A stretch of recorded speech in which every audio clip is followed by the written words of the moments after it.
Ito sa mundo, kung totoo tayo na mananampalataya sa tunay na nag-iisang Diyos, hindi natin dapat gawin ang kung ano ang kagustuhan ng sarili o ano ang kagustuhan ni Satanas o mga udyok ni Satanas o udyok ng mga tao na nasa kapaligiran natin na nag-uudyok sa atin na sila ay nagpapalinlang at nagpapaligaw o sa lipunan na kung saan tayo ay napapabilang, naninilinlang tayo ng lipunan.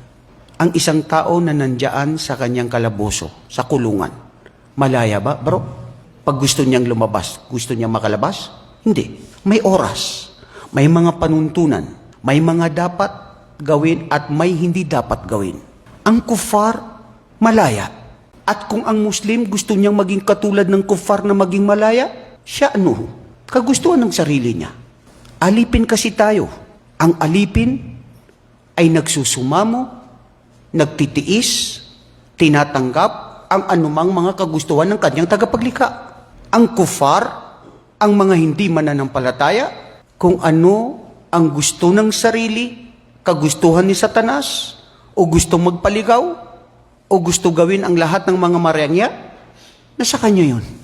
Ngunit palagian tandaan, mga kapatid, na huwag nating kalimutan na ang mundong ito ay sadyang pagsubok sa atin.